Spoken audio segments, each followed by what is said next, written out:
जम्मू कश्मीर की जो सियासत है पॉलिटिकली स्टेबल कहाँ पर आपको दिखती है? देखिए, सबसे पहले मैं आपको ये बताना चाहूँगा कि जम्मू कश्मीर की पॉलिटिकल स्टेबिलिटी के वास्ते स्टेटहुड का होना बहुत ज़रूरी है.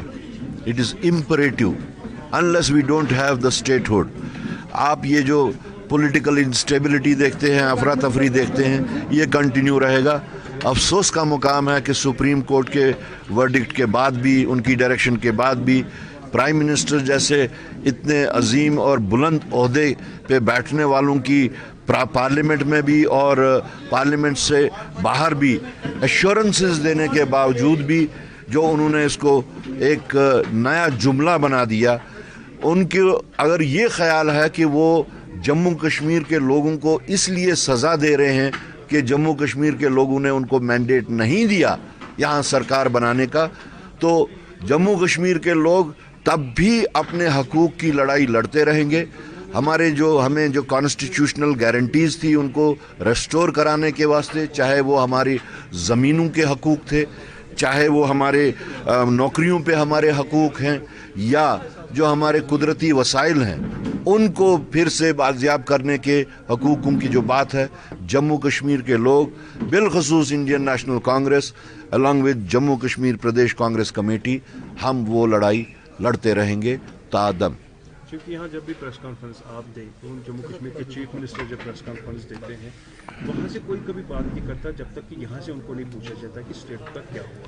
अब कोई लगता है रेस्पॉन्स नहीं है गवर्नमेंट ऑफ इंडिया की तरफ से, even the promise of the decision. नहीं, इसमें तो लगने की बात ही नहीं है, ये तो आया और बयान है. It is an open secret that government of India is deliberately delaying this because it is a sadist approach. मैं ये कहना चाहूँगा कि वाशगाफ अल्फाज में कि उनको पसंद आ रहा है कि यहाँ के लोगों को तंग किया जाए. It is a sadist approach. और जहाँ तक मैं बाकियों की बात नहीं कहूँगा कि वो कौन रेस्पॉन्स में कहता है कौन नहीं कहता है, but as far as Jammu Kashmir Pradesh Congress committee is concern, I can with authority and guarantee tell you that it is Jammu Kashmir Pradesh Congress committee who has devised an indigenous movement and it is championing the cause of the restoration of the state under the banner of हमारी रियासत हमारा हक. आखिरी बात, क्योंकि कल south Kashmir में पहलगाम में फारूकुल्लाह थे और दूसरी जगह महबूबा मुफ्ती थी. महबूबा मुफ्ती से जब पूछा गया बांग्लादेश के बारे में, उसने कहा जब वहाँ बात वायलेंस होती है तो क्राई होता है. कश्मीर में जब इस तरह की वायलेंस होती है कोई सपोर्ट नहीं करता है. एक हिंदुस्तान के बजाय लिंचिस्तान बन रहा है. देखिए, मैं किसी के बयान पे काउंटर बयान या टिप्पणी नहीं करूंगा. मैं अपनी राय जो मेरी है, मैंने कल भी ये बात कही. मैंने कहा जो बांग्लादेश में हो रहा है उसके वास्ते Indian National Congress Jammu Kashmir Pradesh Congress committee strongest words में कंडेम करती है.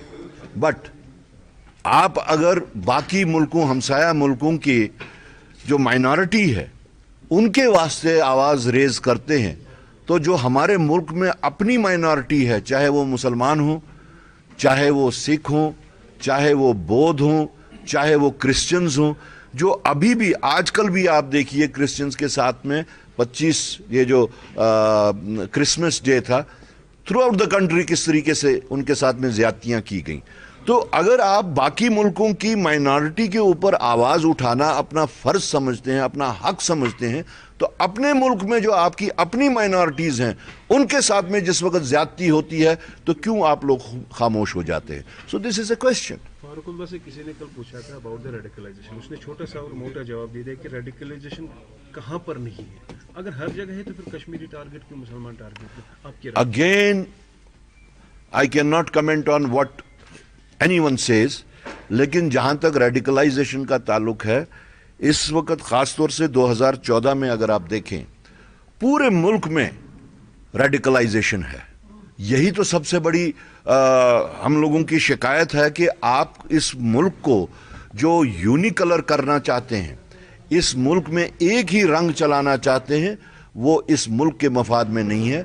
जब तक यहाँ पे मल्टी कलर्ड सोसाइटी ना हो तब तक जो हमारे जो पुराने जो यहाँ के जो रिवायतें थी, गंगा जमनी तहजीब थी, इसी वजह से हिंदुस्तान पूरी दुनिया में मशहूर था. आज पूरी दुनिया क्वेश्चन मार्क कर उठा रही है यहाँ पे हमारी मुल्क में जो रेडिकलाइजेशन हो रही है या यूनिपोलर जो तरीक़ेकार चलाया जा रहा है. दैट इज़ वाई हमारी जो ताल्लुकात, हमारे सबसे पहले जो इमीडिएट जो हमारे हमसाए हैं, आप सार्क के ममालिक ही ले लीजिए, 7 ममालिक में Hindustan is one of them. बाकी 6 ममालिक से देख लीजिए आप. इट इज़ ओनली इंडिया जो अपने हमसायों के साथ में 2014 के बाद में सही ताल्लुकात नहीं रख सका. जैसा हेजिमोनियल एटीट्यूड उनका यहाँ पे है, यहाँ की माइनॉरिटी के साथ है, वही हेजिमोनियल एटीट्यूड वो अपने हमसायों के साथ भी रखते हैं. This is the first time when government of India has failed in its diplomacy, in its external affairs, और पूरे मुल्क में बदनामी का बायस भी बन गया, न कि पूरी दुनिया में बदनामी का बायस बन गया. 2 आखिरी हो गए आपके. सेपरेटिस्ट या हुर्रियत कॉन्फ्रेंस के लोगों के साथ जो बर्ताव या सलूक या ट्रीटमेंट जो किया जाता है वो आज मेन स्ट्रीम लोगों के साथ किया जाता है. देखिए, I have never subscribed as far as the separatist policy is concerned. Politics is battle of ideas. I have my own ideas, I had my own ideas, I will be having my own ideas. लेकिन जिस वक्त यहाँ पे आप उन लोगों को जिन्होंने who kept the flag of India flying main stream में रह के, आज जिस वक्त आप उनकी स्पेस को स्क्वीज करोगे, आज जिस वक्त आप उनको पुश टू वॉल करोगे, आज उनको जब आप ऐसी चीज़ों में इन्वॉल्व करोगे जहाँ पे उनको बाकी लोगों से ये सुनना पड़े ना what is your mainstream, तो it is not in the interest of the country कि आप मेन स्ट्रीम की आवाज़ को कन्फाइन करें, स्क्वीज करें या पुश टू वॉल करें. Thank you very much for being here.